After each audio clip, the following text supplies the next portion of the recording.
Bueno,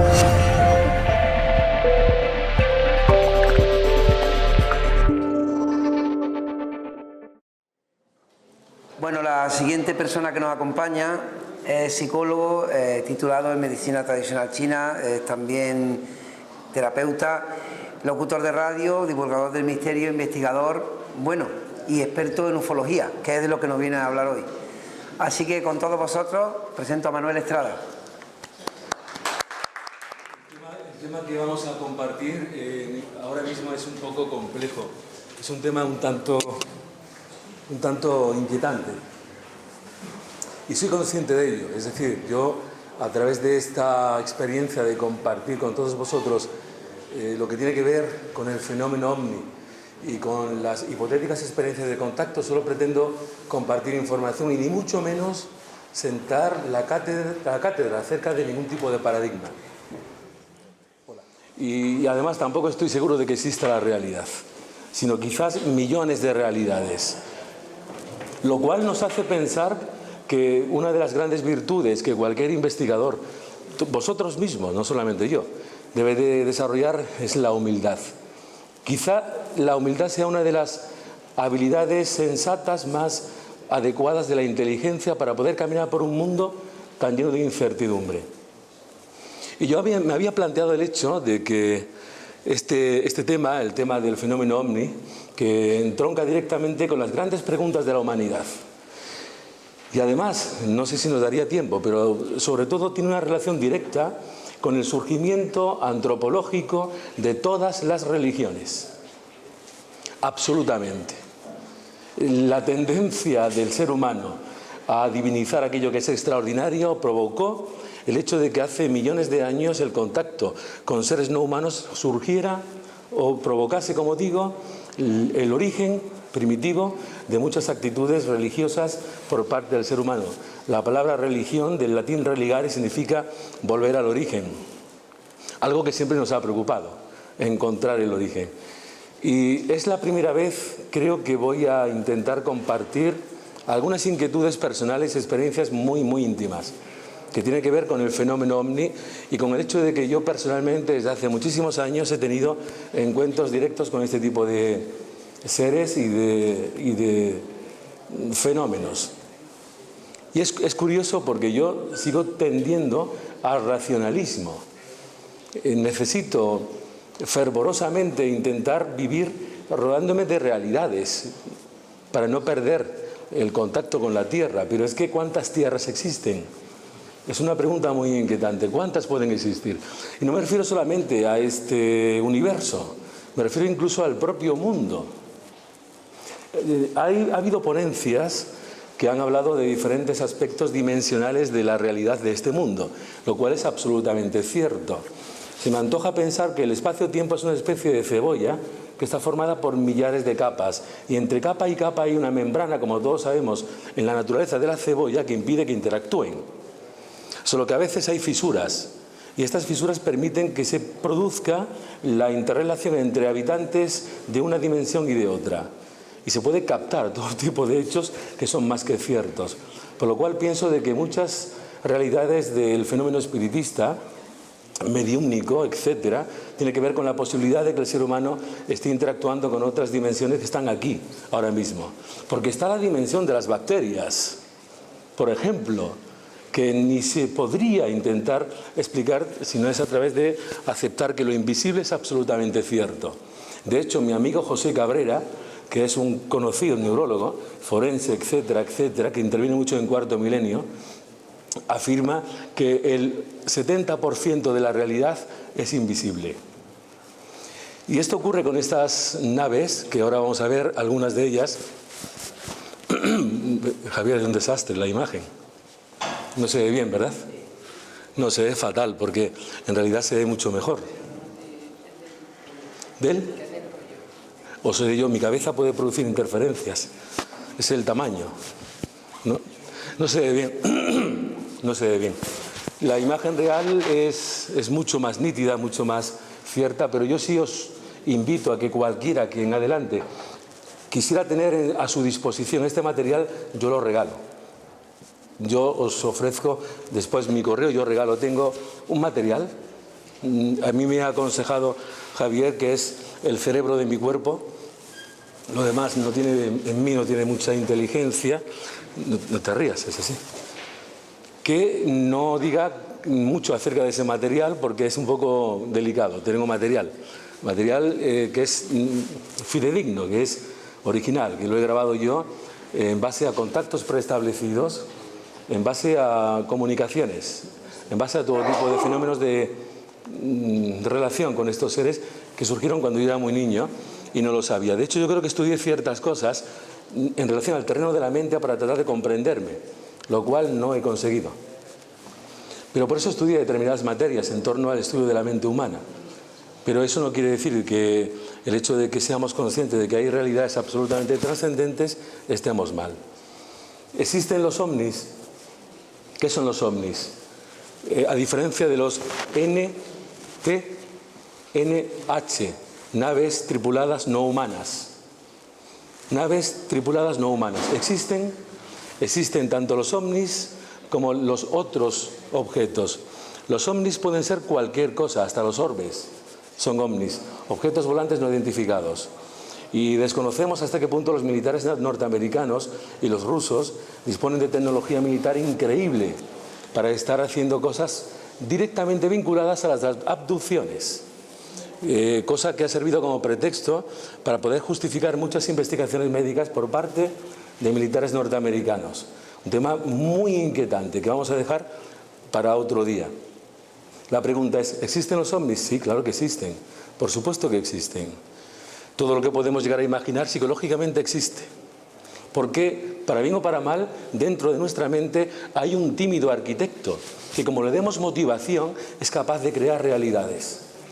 Y todo lo que lleguemos a concebir se hace real al final, para bien o para mal. Como decía un filósofo inglés, tanto si piensas que sí como si piensas que no, estarás en lo cierto.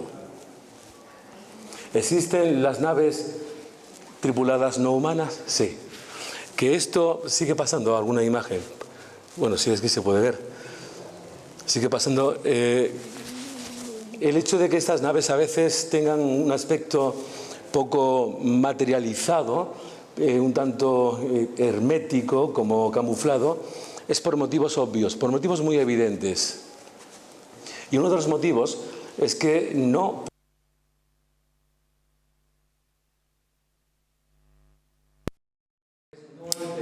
influir de una manera dramática en la evolución histórica, social, cultural y espiritual de esta civilización. Pues sería desastroso si lo hiciera. De hecho, uno de los motivos masivo es nuestra tendencia a la idolatría, al hecho de que nos convertiríamos en los nuevos dioses. Y eso sería también algo absolutamente inadecuado para que nuestra humanidad consiguiera un mínimo de libertad mental y de una revolución que se hace muy necesaria para ser enteramente alguien o gentes fuera ya de la opresión de las religiones, de la opresión de las creencias y de la opresión del miedo. Y sobre todo de algo absolutamente dramático como es la ignorancia. Pero recordemos que la ignorancia no es el desconocimiento, es la ausencia de curiosidad. El hecho de que desconozcamos muchas cosas no nos hace ignorantes, nos hace simplemente neófitos de ciertos temas. El ignorante es una criatura peligrosa porque es negacionista profesional de sí mismo y de la realidad. Pero este tipo de imágenes son todas procedentes de vídeos, grabaciones, que yo he realizado previo contacto desde hace muchos años. Y siempre de una manera más o menos anónima y clandestina, porque hasta hoy no he querido tampoco hacer público esto de un modo muy notorio, porque quería respetar la susceptibilidad ajena y sobre todo el hecho de que no me gusta romper de una manera drástica las sensibilidades de los demás. Pero la razón principal por la cual creo importante dar estos datos, qué pena que no se vea bien, estos datos y estos hechos, es para que nuestra mente se abra.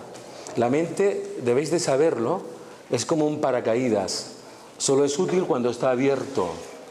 si la mente sigue cerrada, se estrellará finalmente contra el miedo, rompiéndose en pedazos. Y eso es lo que justifica la existencia en nosotros de todo lo que genera el miedo: intolerancia, aislamiento, pobreza interior, angustia existencial y algo que dijo Neruda: hoy en día la gente muere con 18 años y se entierran con 80.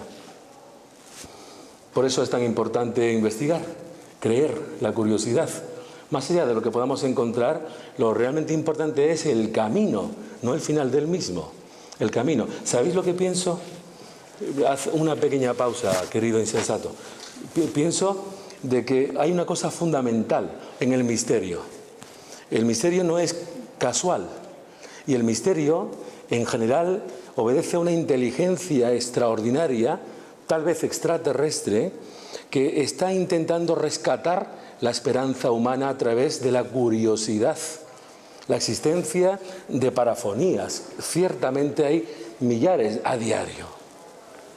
La existencia de apariciones de seres fantasmagóricos, entre comillas, millares de casos a diario, de ECMs, de visitantes de dormitorio, de apariciones de objetos en el aire.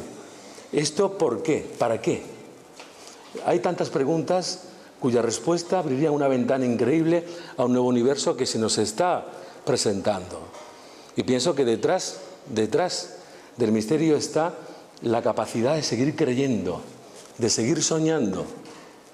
Por eso es tan importante que no neguemos esto. Claro, que evidentemente está el Señor de la ciencia, y este tiene un gran peso. Y voy a explicaros una pequeña historia, muy brevemente, porque no quiero ser pesado, muy brevemente. Ya he terminado. No. No, es una historia muy breve, pero que de alguna forma explica esto. Había un hombre que se sentía muy abrumado por sus pecados. Aún así era un hombre religioso y siempre cumplió con los preceptos de su iglesia. De hecho, donó grandes fortunas para el mantenimiento de algunos templos y obras de caridad. Pero él sabía que tenía una doble vida y entonces estaba totalmente apesadumbrado porque creía que finalmente no había hecho méritos para ir al cielo. Así que pensó: no quiero ir al infierno, voy a tratar de salir al encuentro del diablo y si lo hallo, lo sobornaré con mi riqueza para que me perdone de algún modo. Y fue por los caminos del mundo y entró a un templo de monjas de clausura. Cuando ellas preguntaron por sus intenciones y él les contesta, lo echan a pedradas. El maligno, vienes a tentarnos con el maligno. Siguió caminando y llegó a un templo de franciscanos. Su respuesta fue la misma. Preguntó a la ciencia y ésta le confundió con todo tipo de fórmulas extrañas para explicar el bien y el mal. También preguntó a la filosofía, pero se confundió aún más. Al final, cansado de no encontrar al diablo, porque todo el mundo lo menospreciaba, se sentó en un cruce de caminos. Estaba muy sediento y hambriento. Cuando ya estaba un poco somnoliento, llegó un personaje altivo, solemne, hermosísimo, de buenos modales, muy bello. Y le dice al caminante: ¿tienes hambre? Sí, toma, come. ¿Tienes sed?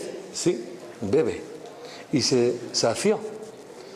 Cuando ya comió lo suficiente, le pregunta al personaje: ¿y tú quién eres? Dice: yo soy el diablo. Y se asustó. Dice: imposible, tú no puedes ser ese del que tanto mal hablan. Y le dice ¿de qué te extrañas? Solo has preguntado a mis enemigos. Por eso toda verdad tiene sus detractores. Y la única forma de poder resolverla es aquí, en el corazón. Porque tenemos dos cerebros. Uno está alojado en la cabeza, poco usado, y otro está alojado en el torso, en el pecho, menos usado aún. Existen, obviamente, un pequeño dato. En nuestro universo hay millares de galaxias. Y solamente en nuestra galaxia hay la modesta cifra de 1.000 millones de estrellas. Solamente, curiosamente, las mismas neuronas que tenemos en el cerebro. De ahí lo que decía Hermes, que somos un microuniverso dentro de un macrouniverso y que estamos hechos a imagen y semejanza de una creación asombrosa. y que posiblemente todas mis células sean planetas en un universo que es mi cuerpo, que ellas no conocen, pero que obedecen a través de un Dios que es mi conciencia. Una analogía muy curiosa que habríamos de tomar en cuenta, porque posiblemente el ser humano sea una creación de un arquitecto extraordinario que está ahí. Los teístas piensan una cosa, los deístas piensan otra, los agnósticos piensan otra, los materialistas piensan otra, pero la verdad es que el hombre sensato sabe que detrás de un jardín hay un jardinero, y eso es un pensamiento inequívoco, que detrás de un templo hay un arquitecto. No podemos ser tan arrogantes. Por eso a veces, para poder entender la existencia de lo increíble, hace falta el uso de la inteligencia, tal cual ella es, del latín intelligere, que antiguamente los antiguos latinos, usaban este término para describir a unos curiosos personajes que eran topógrafos campesinos con la habilidad de encontrar el camino más adecuado para hacer una calzada.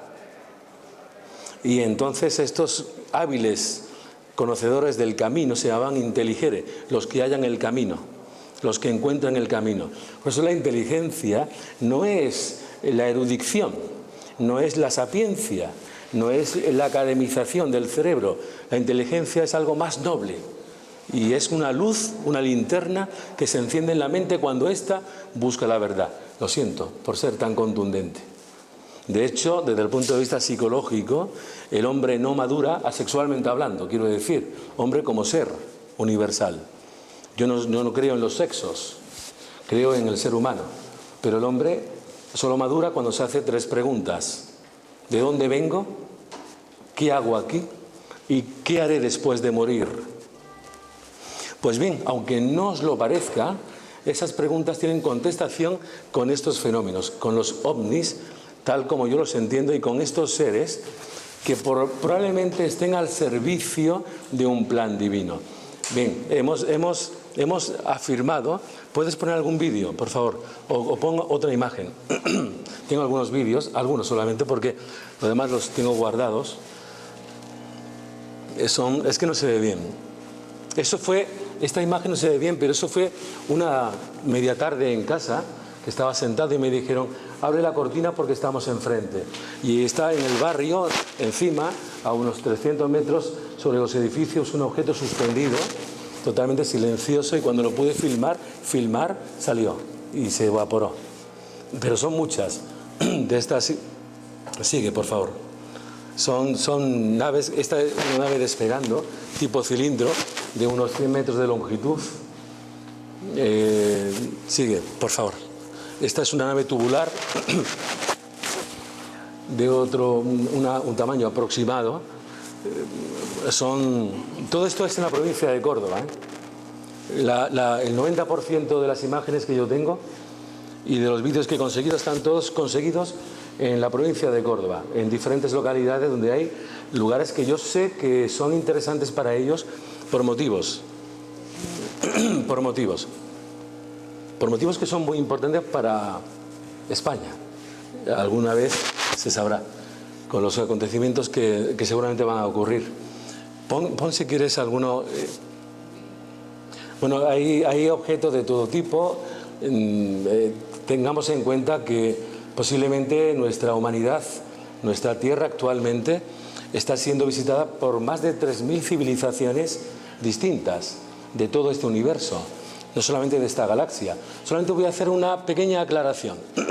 ¿Por qué este mundo es tan interesante para ellos? ¿Por qué? ¿Y para qué? Lo que voy a decir es una locura, pero una locura que me encanta, por la cual aceptaría ser crucificado socialmente. La razón principal por la que este tipo de seres están en este mundo tiene que ver con Jesús de Nazaret. Yo no soy católico, solamente soy un buscador y un investigador y un experimentador y un contactado, si se me permite el término. Pero tiene muchísimo que ver con Jesús de Nazaret, con lo que ocurrió y con lo que va a ocurrir. Y probablemente la inmensa mayoría de este tipo de seres, de personalidades no humanas, están a su servicio. Yo los llamo sus funcionarios, aunque haya mucha jerarquía, ¿no? Muchos grados de trabajo, de ayuda, de colaboración. Pero Ellos han estado aquí presentes desde el principio de la humanidad y lo sabéis perfectamente, a poco que tengáis un mínimo de información. Incluso el Génesis es uno de los libros más prolíficos para hablar del fenómeno ovni y el contactismo. De hecho, todos los ufólogos que se precian lo toman como un libro de referencia. El Génesis, al igual que otros libros antiguos en otras culturas, la maya, la hindú, el Bhagavad Gita, por ejemplo, habla de los vimanas, que eran unas naves extraordinarias donde los dioses antiguos conquistaron el mundo. Pero eso es totalmente común en los pueblos de la prehistoria, incluso después de la historia más o menos conocida. Porque hay una cosa muy curiosa. El neandertal tiene unos 8.000, 10.000 años. El Homo sapiens, tiene unos 7.000 años. El Homo gilipoyensis, que vive hoy en día, tiene unos 2.000, 3.000 años. Pero no tengo que ser más que sincero, porque estamos en una época un poco extraña. Según estudios sociológicos y psicológicos muy serios, se afirma que desde los años 80 solo nacen una gran cantidad de tontos. Pero eso tiene que ver con un problema que habría que comentar de otra manera. Pero no quiero que esto sea algo peyorativo, perdón. Me refiero a lo que está ocurriendo en el mundo y hay que ser un poco sinceros, ¿no? Lo que está ocurriendo en el mundo, en la sociedad actual, que esto puede incomodar y puede ser totalmente ofensivo, pero hay que intentar hablar de ello abiertamente, de que se está frivolizando nuestra evolución y todos los medios de conocimiento y de comunicación tienen mucho que ver con ello. Pero sabemos perfectamente de que estos seres, nuestros hermanos, entre comillas, de las estrellas, llevan aquí probablemente cientos de miles de años. En el capítulo 6 del Génesis se dice perfecta y literalmente: cuando los hijos de las estrellas vieron que en la tierra había mujeres hermosas, descendieron, eligieron para sí las más atractivas y engendraron hijos, la raza nueva, los gigantes del tiempo antiguo.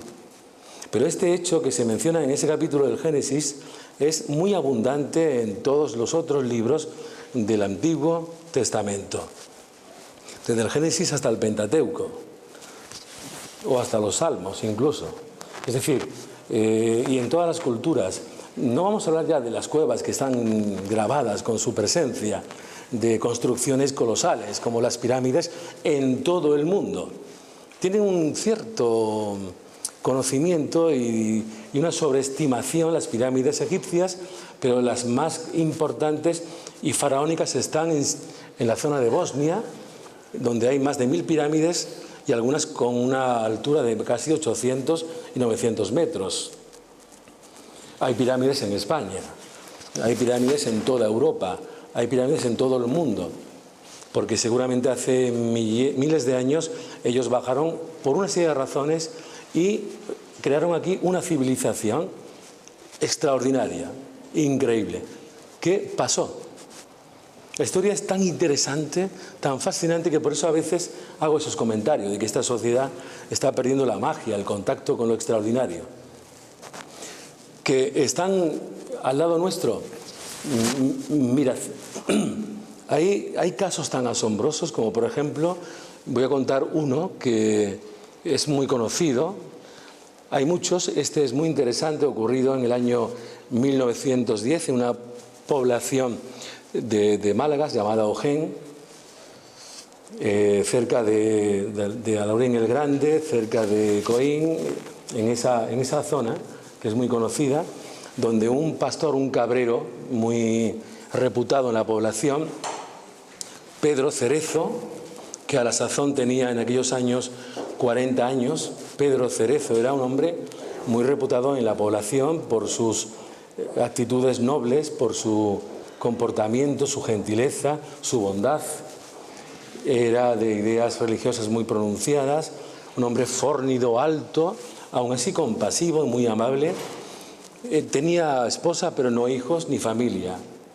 Y una mañana calurosa de verano, sobre las 12:30, dice él, que de repente, cuando estaba sentado en un arroyo, no nota la llegada de la presencia de un individuo alto, esbelto, muy espirgado, y que tenía una ropa talar, una ropa ceñida al cuerpo.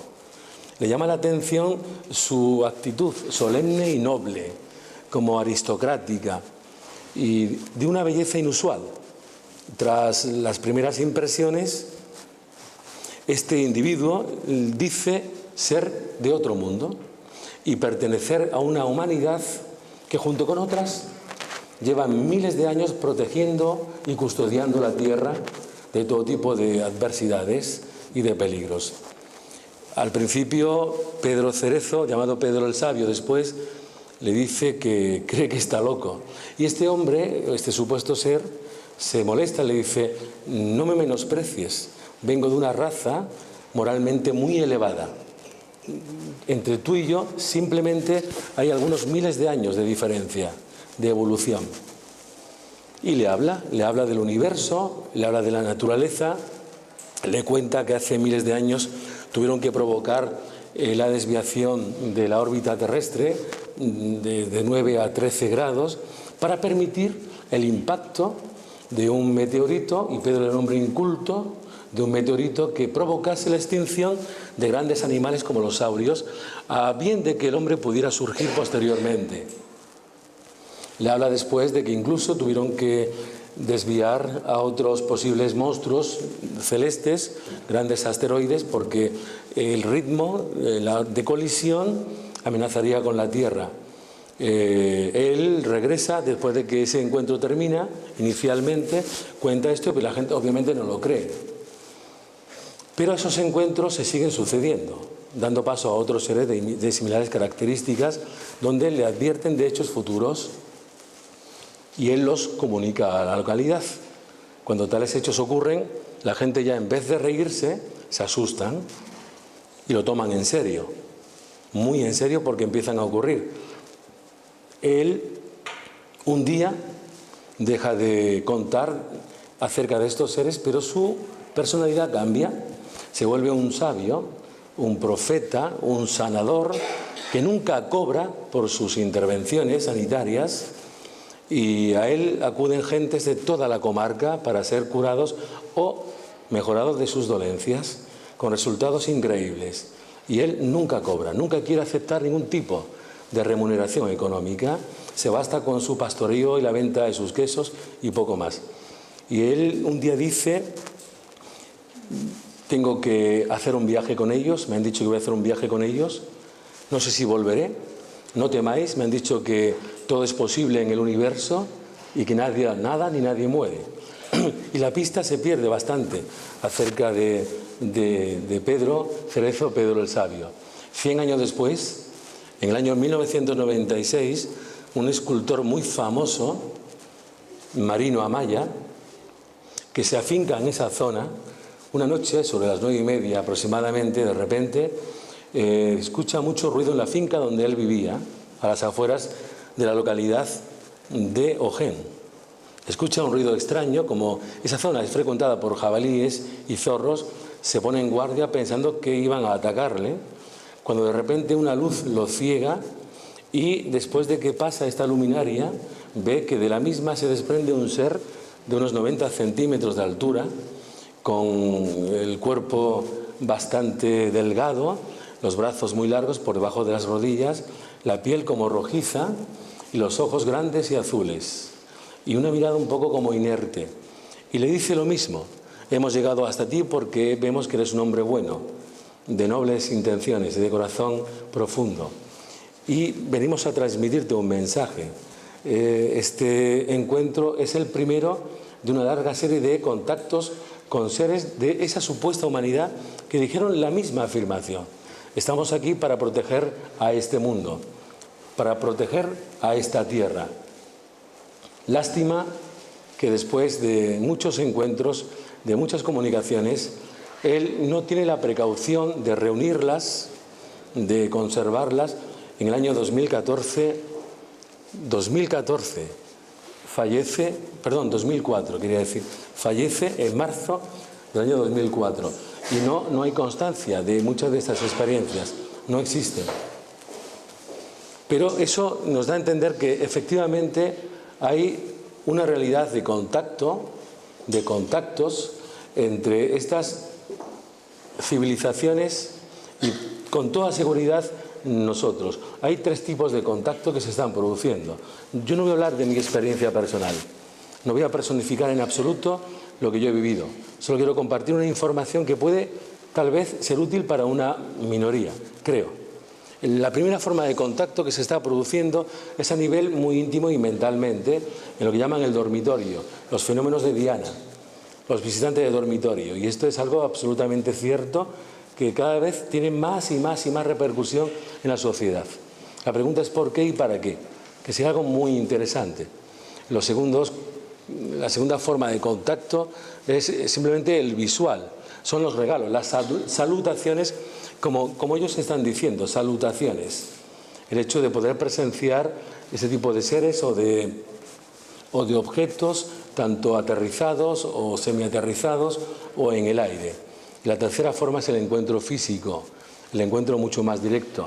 Y cada vez hay más. La pregunta, vuelvo a lanzarla, es ¿por qué y para qué? Y eso me gustaría comentarlo después, si tenéis a bien interesaros por ello. Si no, obviamente no voy a hablar más de lo que se pueda esperar o exigir o pedir, porque sería totalmente inadecuado. Yo creo que muchas veces lo más importante es encontrar aquella verdad, aquel alimento mental que nuestra hambre interior precisa y requiere. Lo que está claro es que hay 3 tipos de metabolismo en el ser humano y que la realidad está formada por nutrientes experienciales, vitales para nuestro crecimiento. Todo lo que vivimos, oímos, experimentamos, comprobamos, olemos, son nutrientes experienciales que alimentan el ser. Como decía Jesús de Nazaret, lo trágico de morir no es hacerlo con un espíritu bueno o malo, sino vacío. Y hay que llenarlo de experiencias. Entonces, si hay 3 metabolismos, significa que tenemos uno que es fisiológico y cada uno sabe qué pan le alimenta, ¿verdad?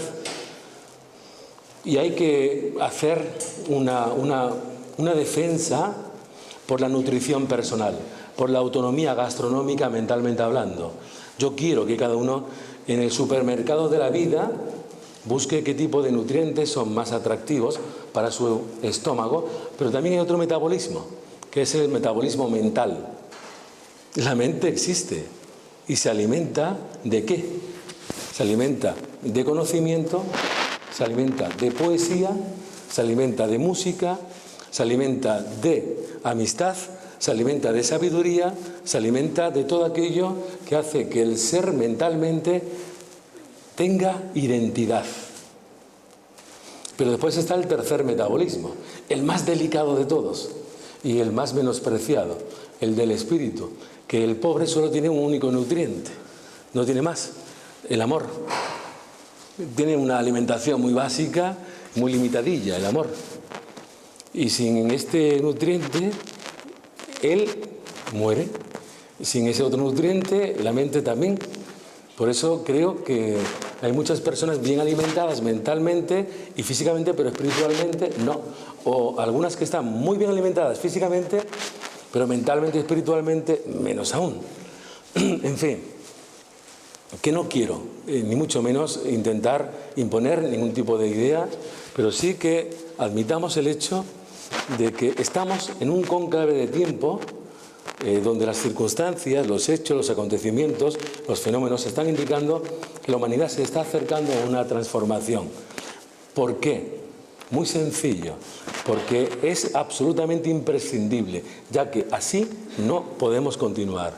La humanidad siempre ha sido experiencialmente cíclica.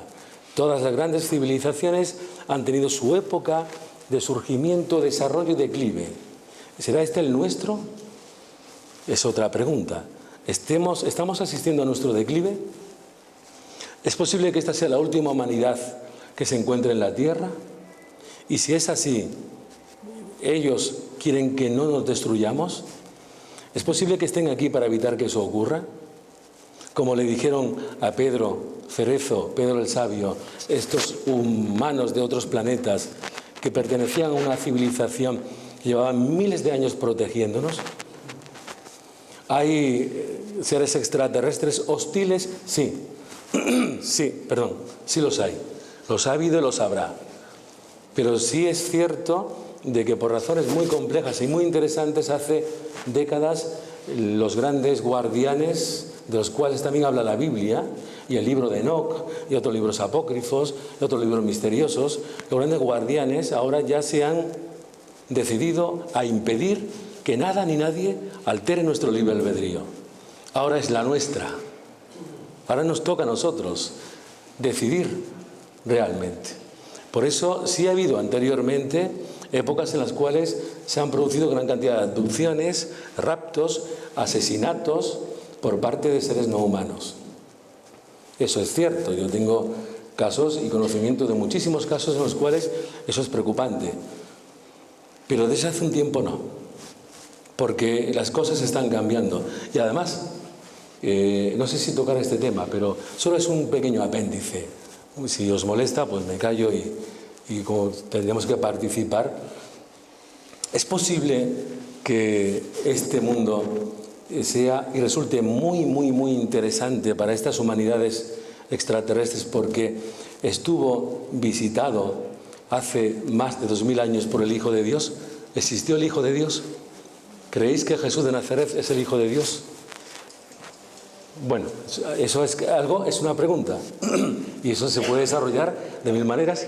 Claro, es que es algo muy interesante, pero era una personalidad universal, una personalidad relevante.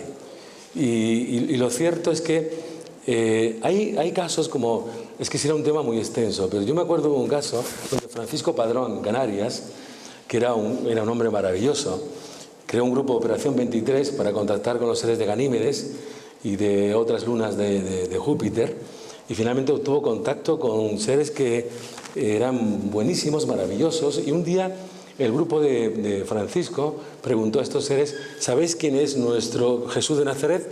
Y estos seres le dijeron: no estamos autorizados para hablar de este Dios. Bueno, ese caso está ahí. Claro que se puede discutir, ¿no? Hablar de qué son los dioses, si existen los Elohims, los dioses creadores, como dice la Biblia, esta suerte de descendientes de la divinidad que han creado universos. Es un tema. Lo interesante no es responder a eso, lo interesante es saber que hay más de lo que nos han contado, que es lo que yo quería transmitir. Lo interesante es abrir la mente y no sentar cátedra absolutamente de nada, porque el que cree en algo ya se ha sentado y dejó de caminar y dejó de progresar, y entonces sentarse no es interesante. Lo interesante es seguir y no creer en nada, pero cuestionarlo todo y hacerse mil preguntas. Y esto a lo mejor no es prueba de nada. Pues yo voy a decir una cosa. Perdón, es que tengo problemilla en la garganta, un chicle que se me ha atragantado.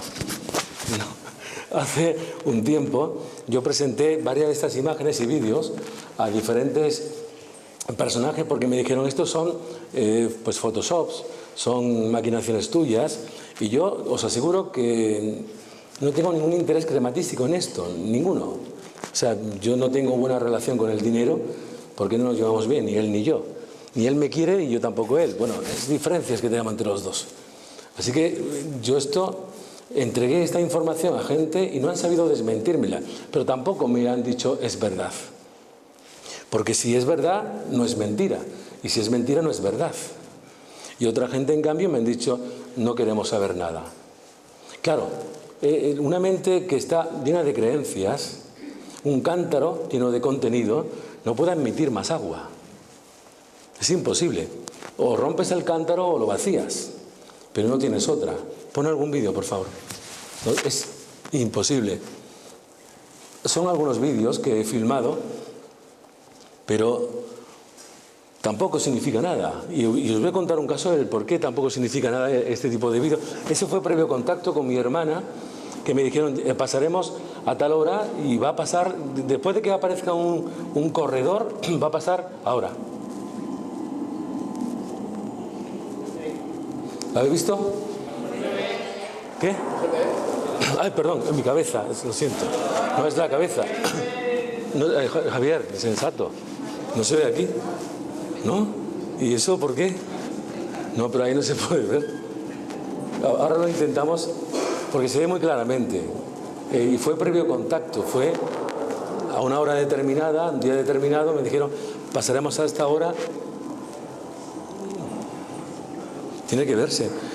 Yo cuando tenía 15 años, exactamente a esa edad, formé un grupo de contacto en la provincia de Córdoba, donde reuní a 30 y tantas personas de poblaciones cercanas a Puente Genil, Lucena, Montilla, Segarra, Moriles, y tras un tiempo de contactos psicográficos, entre comillas, de comunicaciones, sería una pena que no se viera. Resulta de que hubo una confirmación de un encuentro en tercera fase, donde supuestamente nos dijeron que iban a dejarse ver. Y eso ocurrió en un paraje a las 12 de la noche, en una zona entre Puente Genil y Aguilar de la Frontera. Un paraje curiosísimo, mágico. Hay muchos en toda esta provincia, muchos que tienen que dar que hablar. Y a esa hora habíamos 20 personas de diferentes edades. A esa hora, efectivamente, una luz cayó del cuajo de estrellas, una luz cayó y se posó como a unos 50 metros donde estábamos nosotros, y a unos 2 metros de altura. Y fue increíble porque todos se quedaron completamente hieráticos, congelados de la impresión, porque eso no tiene una explicación lógica. Y de los 20 que estábamos, solo 2 nos acercamos. Este encuentro aparece en un libro de mi amigo Javier Pavón, un escritor que ha publicado recientemente un libro acerca de este tipo de casos. Y ¿conoces a Javier Pavón? Sí. Y resulta que de repente, de lo que es la panza del objeto, se cae, se desprende una luz que se me adivina sólida, una luz lechosa, y cuando esta desaparece surgen 2 seres, uno de 1,80 m, calculo, y otro un poco más alto, 1,90 m. El aspecto nos impresionó bastante, pero no porque fueran especialmente atractivos, eran claramente humanos en apariencia, pero era la solemnidad, era la bondad. Yo me sentí como cuando hacía algo malo y mis mayores me reñían, sentí ese tipo de vergüenza. Eran seres indudablemente muy elevados. Pues de los 20, solo 2 nos acercamos un poco, Manuel Cuenca y yo. ¿Qué ocurrió? Que a eso de unos 30 metros había algo que no nos dejaba seguir. No sé qué era, yo no veía nada, pero no podía. Había una especie de membrana o algo que con una calor muy intensa nos echaba hacia atrás. Sí los pude ver más de cerca, de alguna manera, pero de esos 20, hoy en día solo Manuel y yo, él a su manera y yo a la mía, seguimos en el Tajo. Los demás no quieren saber nada del tema.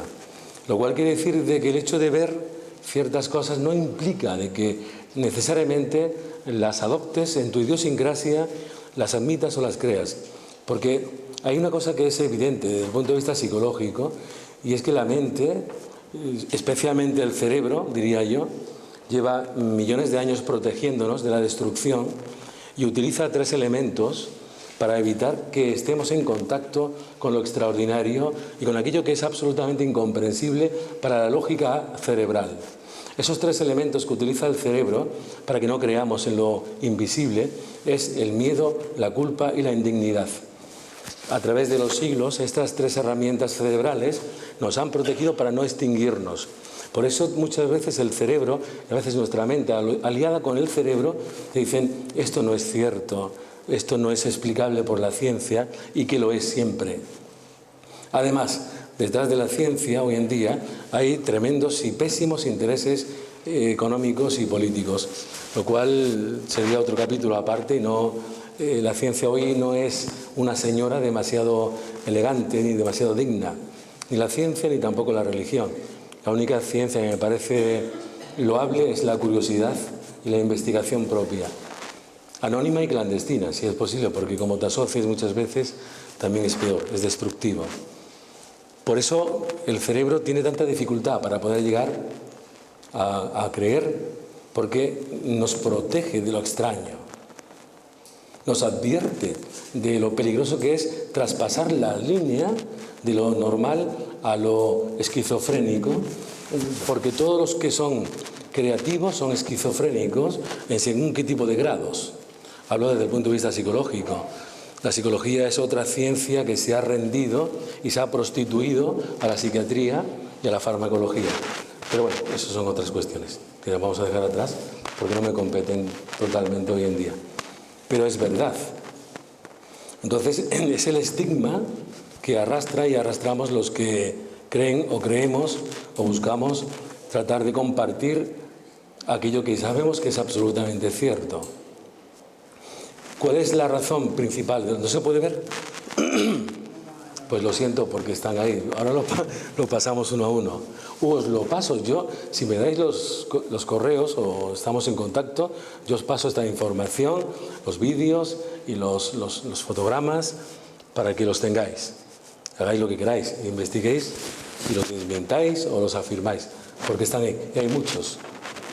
Entonces, lo que buscan actualmente ellos a través de los contactos, y esto es absolutamente cierto e innegable, es preparar a la humanidad para un salto evolutivo, para un salto cuántico y cualitativo, para un salto extraordinario. Yo personalmente, y esto me hago responsable de este tipo de locas afirmaciones, pero con todos mis respetos, porque en absoluto pretendo que se me crea, es más, exijo que se me cuestione. A salud de toda la mente, también de la mía. Pero después de muchísimos años creo estar absolutamente convencido de que una de las razones por las cuales estos contactos se están produciendo es para preparar a la humanidad para un acontecimiento cósmico sin parangón jamás habido en la Tierra ni en el universo. Y si tal vez, aunque no todo el mundo lo comparta, si tal vez este mundo fue visitado por ese Hijo glorioso, ese ser estelar o cósmico, Jesús de Nazaret, posiblemente la Tierra sea uno de los pocos templos crísticos del universo. Y al igual que muchísima gente visita, y esto es una barbaridad, lo sé, al igual que muchísima gente visita Lourdes o Fátima o el Rocío, estas humanidades visitan la Tierra porque aquí hay cosas increíbles. Este mundo ha sido capaz, aunque no nos damos cuenta, de absorber intensa y esencialmente, de una manera muy sutil, la influencia de ese maestro universal. El que más y el que menos, independientemente de sus creencias ideológicas, está afectado por el mensaje universal de ese maestro de las estrellas, Jesús de Nazaret. Y es verdad, si nos atenemos a los textos, que prometió volver. Y pienso que si los hombres de palabra no mienten, los dioses menos aún. Y si no mintió, tiene que volver. Y probablemente el regreso de este ser prometido para una época probablemente cercana tenga mucha relación con la forma en que estas humanidades del espacio se están preocupando por la humanidad y actualmente se les ve celosamente cerca de bases militares y de objetivos inquietantemente peligrosos para el devenir de nuestro equilibrio planetario, de nuestro ecosistema, etcétera, etcétera, etcétera. Y lo que sí sé es que nos aguardan acontecimientos increíbles, acontecimientos absolutamente extraordinarios que de alguna forma vamos a ver. Obviamente, y ya voy a terminar, la verdad nunca puede ser uniforme. Es toda una interpretación, y lo que yo estoy haciendo es una interpretación basada en mis experiencias. No es la verdad. Yo sé, porque lo he estudiado muchísimo, que la mente humana y mi cerebro no está preparado para conocer la verdad, porque me destrozaría. Yo no puedo contener el océano. Mis vasos, mis cristales, mi recipiente estallaría. Mi tejido neuronal no puede contener la información de un universo infinito. Por eso yo no puedo conocer la verdad. Solo interpreto lo que he experimentado y vivido, nada más. Pero otra cosa que molesta, tampoco nuestro cerebro, nuestra mente, a pesar de que queramos pensar lo contrario, está diseñada para ser feliz. No podemos ser felices.